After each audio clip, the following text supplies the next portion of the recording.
Tu vois cette voiture? Elle date de 1981, mais elle roulait à l'ammoniac. Pas de carburant classique, pas d'électricité, mais un gaz qu'on trouve dans les engrais. Et pourtant, cette voiture a bel et bien existé. Et ce n'est pas tout. 2 décennies avant, la NASA utilisait déjà l'ammoniac et l'oxygène liquide, LOX, pour propulser le célèbre avion-fusée X-15. On ne parle pas de science-fiction ici. C'est un projet 100% canadien.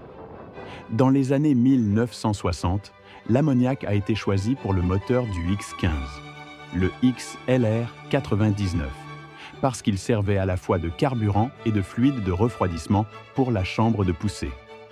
Ce même X-15 détient encore aujourd'hui le record de vitesse le plus élevé jamais atteint par un avion piloté et propulsé. Alors pourquoi personne n'en parle? Pourquoi cette technologie n'a-t-elle jamais remplacé l'essence ou l'électrique? Je t'explique tout ça simplement dans cette vidéo. Quelle est cette voiture exactement? Modèle: Chevrolet Impala de 1981, modifié par Greg Vezina, PDG de Hydrofuel Inc., à Ontario. Elle roule à l'ammoniac, un carburant alternatif. L'ammoniac peut être produit à partir d'eau, d'air et d'électricité verte. Point éducatif rapide. L'ammoniac est un composé chimique qu'on utilise surtout dans l'agriculture comme engrais. Mais avec la bonne technologie, il peut aussi servir de carburant. Seul l'hydrogène, H2, et l'ammoniac, NH3, peuvent être produits à partir de l'électricité et réutilisés pour produire de l'électricité. Ce sont des monnaies énergétiques. Pourquoi c'est incroyable? Elle n'émet aucun CO2. Elle peut alimenter des voitures, des camions, des navires de fret et des machines agricoles.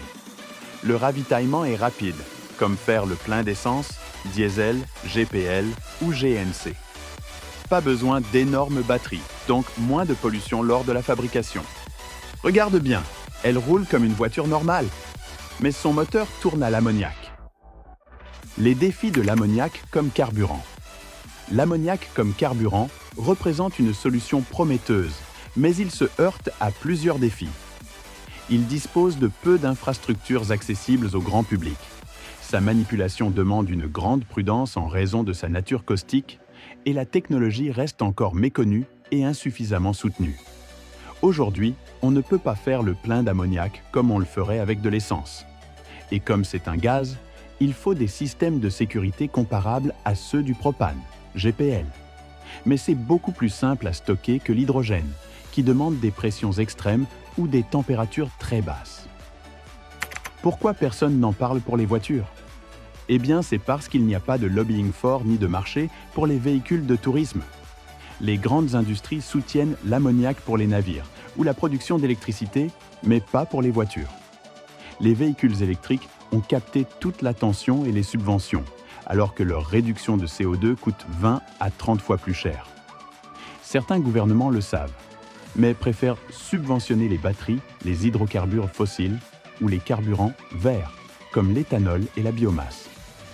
Il faut aussi savoir que les gouvernements américains et canadiens, ainsi que des chercheurs, ont mené des études dès les années 1960 jusqu'au début des années 1980.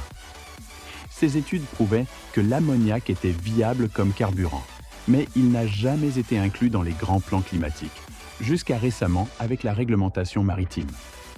Même des premiers ministres canadiens, de Pierre à Justin Trudeau, connaissaient cette voiture et cette technologie. Et maintenant, est-ce une solution d'avenir? L'ammoniac pourrait être une solution pour beaucoup de pays, car il peut être produit à partir d'énergie renouvelable, de déchets liquides, solides, biomasse, agricoles ou municipaux.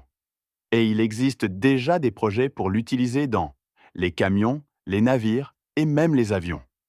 Mais pour que cela fonctionne, il faut un traitement équitable, du soutien à la recherche et surtout, des gens pour en parler. Et pour terminer, je tiens à remercier une personne qui m'a envoyé cette information par mail. Un jeune adulte passionné par l'environnement qui m'a fait découvrir cette voiture vraiment unique. Il souhaite rester anonyme, mais je le remercie sincèrement. Grâce à lui, j'ai découvert une Chevrolet Impala de 1981, qui roulent à l'ammoniac. Parfois, on a les solutions, mais on choisit de les ignorer.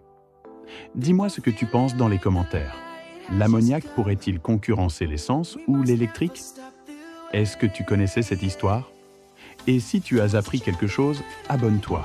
On parle souvent d'innovation oubliée.